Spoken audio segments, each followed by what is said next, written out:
Hi, welcome to the show, crime listeners. Today we are going to talk about the serial dating show killer, the dating game killer, Rodney Alcala.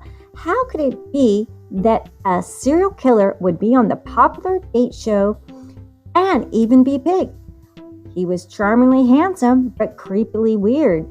So Rodney would start out with his first victim, who was only an 8-year-old girl who he attacked in 1968, and the police found the little girl raped and strangled, holding on to life, and Rodney would be on the run. So let's find out how Rodney started his journey to get on a TV show, even though he is strangling and raping and killing children and young girls.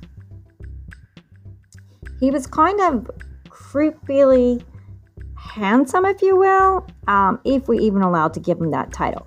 But Rodney came from San Antonio, Texas. He was born in 1943, and his father moved from Texas to Mexico and when he was 8 years old. Then the father abandoned them 3 years later. So his mother moved Rodney and his sister to Los Angeles. At 17 years old, Rodney would enter the Army as a clerk, but there he had a nervous breakdown and he was given a discharge due to mental health issues. Well, the Army was very smart to recognize that Rodney had mental health issues and a nervous breakdown. If only they could have detected that he would be and is a serial killer, it would have been able to stop all these terrible murders. So Rodney does have an IQ of 135, and he went to UCLA, but he would just continue with his murdering spree. So some of the things that he would do with the women was he would bite them, beat them, and strangle them. He loved to strangle his victims to unconsciousness, and when they woke up, we would strangle them again. So he was sick and sadistic killer. And just why did he do this? What triggered him? What made him snap? So on his first attempt at actual killing, he went from strangling and raping to his first thrill kill. And it's reported that there was only 2 successful killings. But Talia Shapiro was only 8 years old, and he lured her into his Hollywood apartment at 1968. Talia, only 8 years old. She basically survived her rape and beating, and only because a good citizen saw it and just didn't have a good feeling. So they reported it to the police, and this would make Rodney flee his apartment, and the young girl was able to escape, which was just horrifically horrible. And then Rodney moved to New York and used the alias name John Berger. And as John Berger, he enrolled in film school at New York University, and there he studied under Roman Polanski. You can't even make this stuff up. And he was on FBI posters, and then finally he was recognized, and he was identified as Talia Shapiro's perpetrator. And in 1971, he was arrested, but he only got sent to prison just on assault. So it was reported that Talia's family kept her from testifying because of just probably all the trauma for the daughter. So he spent 3 years behind bars, and then he spent 2 more years after assaulting another girl who was only 13 years old. So then Rodney, who was pretty clever, right? He has a high IQ.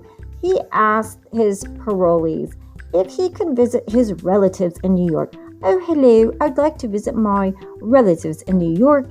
And so then he was released to go see his quote-unquote relatives, and there he killed a college student, Elaine Hoover, and she was the goddaughter of Sammy Davis Jr. and Dean Martin. So then Alcala, Rodney got a job at Los Angeles Times. So by day, he was a typesetter, and he used his real name. So, and at nighttime, he lured young girls to his apartment, telling them he'll take their photos and get professional photos. And back then, photos were very expensive because they weren't digital, and all young girls and models and actresses need photos because you could get more money being a model or actor than you could just working in a regular job.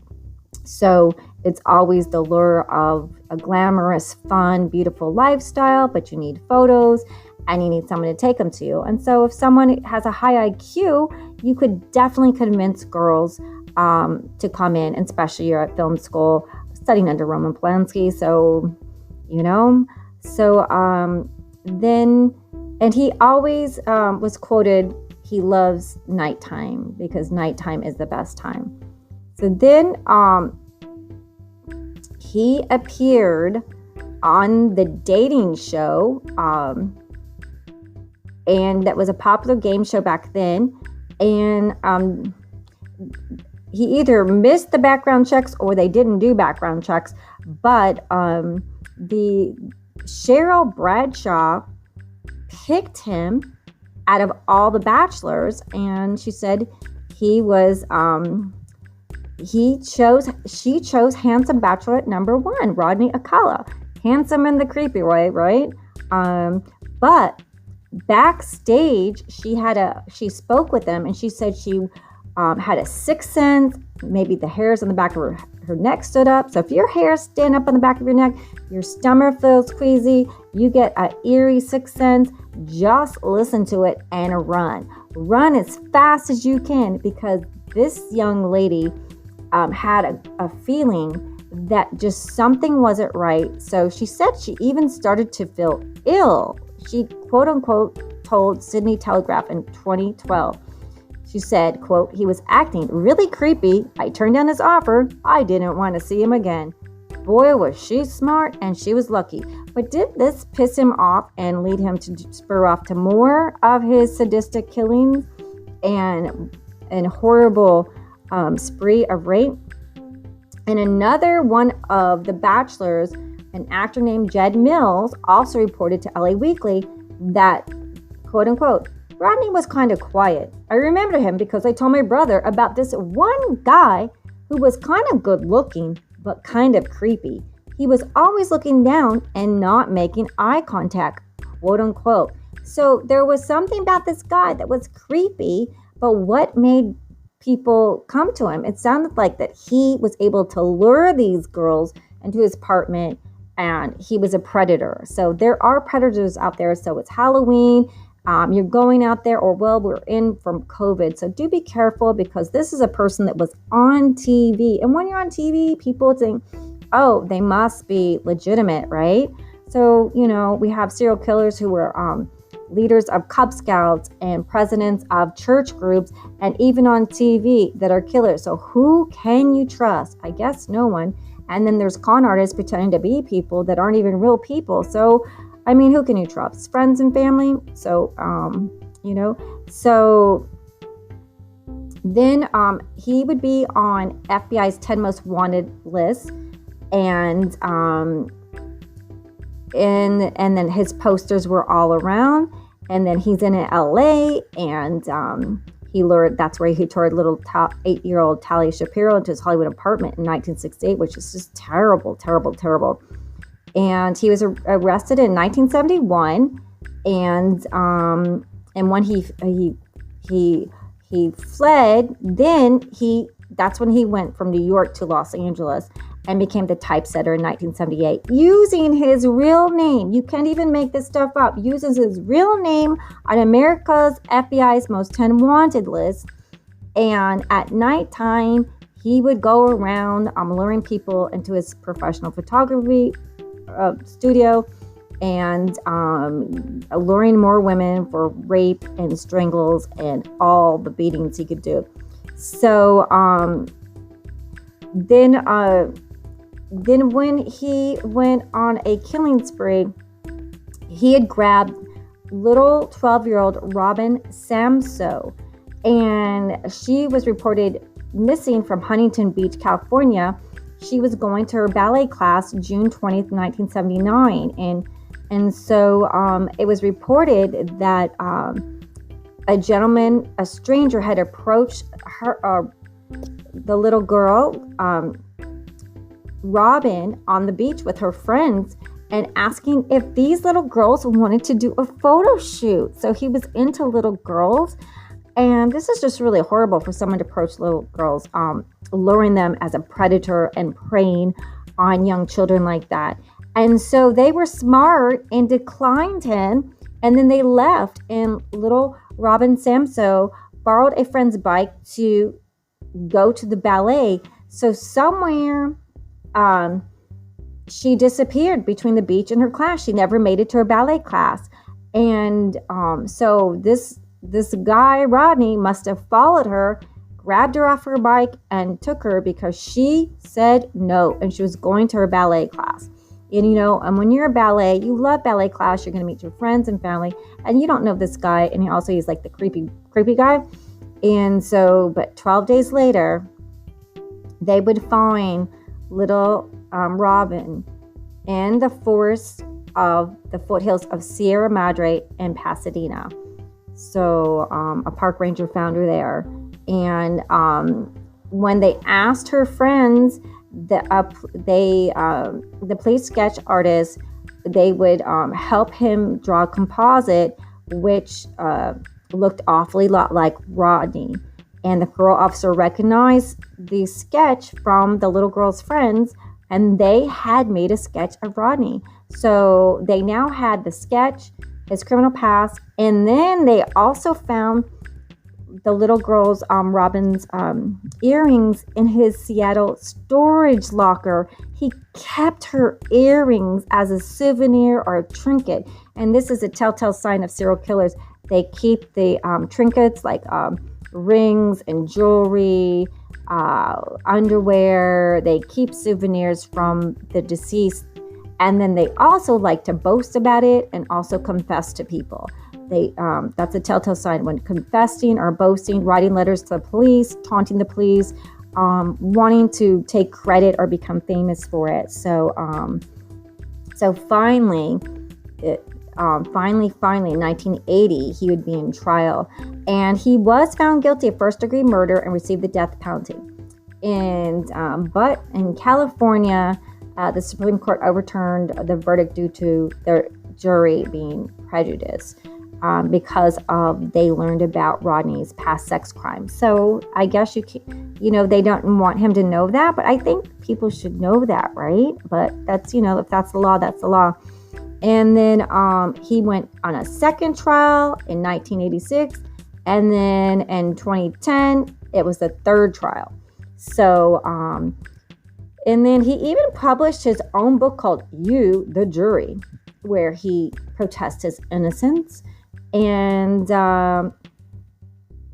then he even, when he was on trial, he would say he doesn't remember, he didn't do it, and he would talk in various ways, and just not saying he was at Knott's Berry Farm, didn't remember, and that he had a memory lapse. So, but there was DNA evidence that backed up the charges, thank goodness, or, not thank goodness, but they had evidence to lock away this monster and not hurt any other people. So it was just really terrible, and really sad for the victims and the people that he just horrifically hurt, and just really sick, twisted person that would do this to innocent human beings, innocent young girls, just really terrible. And he got what he deserved. And he was also on trial that he acted as his own attorney, and he would ask himself questions, and also referring to himself as Mr. Alcala. Were you there at the night of 1943? And oh no, I was at Disneyland, Roxbury Farm. and he would then answer. So, I guess he enjoyed with his high IQ doing, doing things like this. But he would really say that he didn't remember the killing and he had memory lapse, and but that he finally was put away and now he's there. And so next time you're going on a date, whether it's swiping right or left, do check out the evidence. Make sure you tell people where you're going. Make sure there's security. Make sure there's cameras.